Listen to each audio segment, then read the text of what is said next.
సిద్దిపేట ప్రభుత్వ ఆసుపత్రిలో దారుణం చోటు చేసుకుంది. మెదక్ జిల్లా రామాయంపేట జిల్లా నందిని అనే గర్భిణి గత నెల 14వ తేదీన ప్రసవం కోసం సిద్దిపేట జిల్లా ప్రభుత్వ ఆసుపత్రిలో జాయిన్ అయింది. ప్రసవం కోసం వచ్చిన గర్భిణీ మహిళకు డాక్టర్ సింధూరి ఆధ్వర్యంలోని వైద్య బృందం ఆపరేషన్ చేసి బ్లీడింగ్ ఎక్కువ అవడంతో కాటన్ పెట్టారు.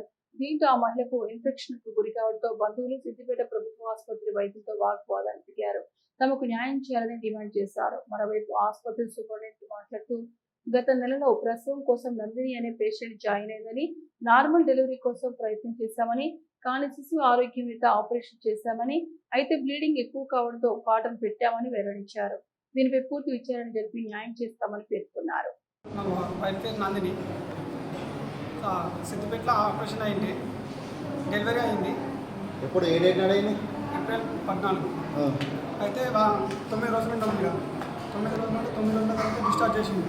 డిశ్చార్జ్ చేస్తే ఇంటికి తీసుకెళ్ళి మళ్ళీ 29వ తారీఖు నాడు స్టిచ్చర్స్ ఇప్పించింది. మళ్ళీ ఇప్పినాక మళ్ళీ రాలే వీడికి కాకపోతే మళ్ళీ మధ్యలో ప్రైవేట్లో చూపించుకున్నాను. ప్రైవేట్ హాస్పిటల్కి ఎందుకు పోయారు? హెల్త్ బాగాలేదు, హెల్త్ బాగాలేదంటే ప్రైవేట్కి తీసుకెళ్ళి వాడు స్కానింగ్ తీసి లోపల దూది ఇట్లా పెట్టి అతన్ని గుట్టేసిందని చెప్పేసి. ఏం పేరు? నీ పేరేం పేరు? స్వరూప. ఏమైంది? బిడ్డను దొరకొచ్చిన సార్ ఇక్కడ హాస్పిటల్ డెలివరీ కింద దొరకొచ్చిన. 5 నెలల నుంచి ఇక్కడనే జాయిన్ అయినాం సార్. 5 నెలల నుంచి నేర్చుకుంటా నెలకు నేర్చుకుంటా ఇక్కడనే చూపించుకున్నాక మళ్ళీ డెలివరీకి వచ్చినాక ఒక 3 రోజులు 4 రోజులు తర్వాత ఇక్కడనే అడ్మిట్ అయినాం సార్. 4 రోజులు ఉన్నాం ఇక్కడనే. 5వ నాడుకి ఆప్షన్ చేశారు సార్. 5వ నాడుకి ఆప్షన్ చేశారు.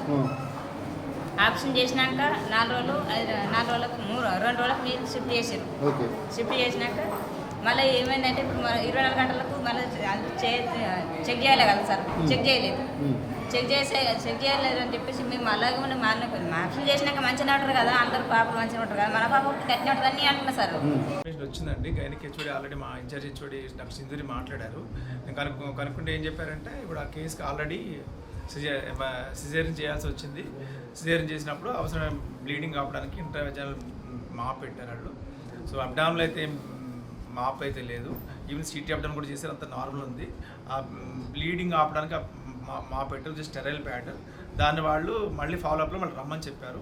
చెప్పడం ఏంటంటే వాళ్ళు రాలేదని చెప్తున్నారు. In this issue will conduct put an enquiry, will conduct detailed enquiry and will submit will take necessary action in this regard. అంటే మీరు చెప్పిన తర్వాత కూడా వాళ్ళు నెగ్లిజెన్సీగా వ్యవహరించరా? ఎవరు? పేషెంట్ వాళ్ళు.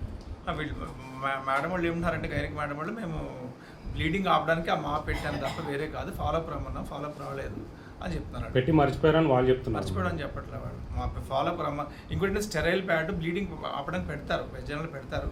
Doctor Sindhuri, associate professor, GGH Siddipet. గత పోయిన నెల 13వ తారీఖు పేషెంట్కి నార్మల్ డెలివరీ, పేషెంట్ పేరు నందిని, నార్మల్ డెలివరీ కోసమని అడ్మిట్ చేశాము. ఎందుకంటే ఆమె డేట్లు నియర్ బై ఉన్నాయి కాబట్టి డెలివరీ టైం దగ్గరకు వచ్చింది. సో పేషెంట్ అడ్మిట్ చేసుకోవడం జరిగింది. పేషెంట్ నార్మల్ డెలివరీ ట్రై చేయడం కోసమని, కాన్పు కోసమని మందులు పెట్టాము.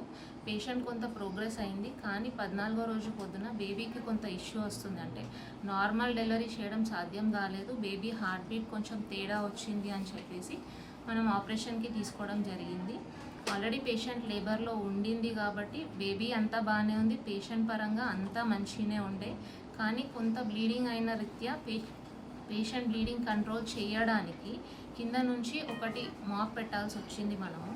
అది బ్లీడింగ్ కంట్రోల్ చేసుకోవడానికి, అది పీరియాడిక్గా మనం చెక్ చేస్తాము. బ్లీడింగ్ ఉన్నందువల్ల దాన్ని ఉంచడం జరిగింది. తర్వాత పేషెంట్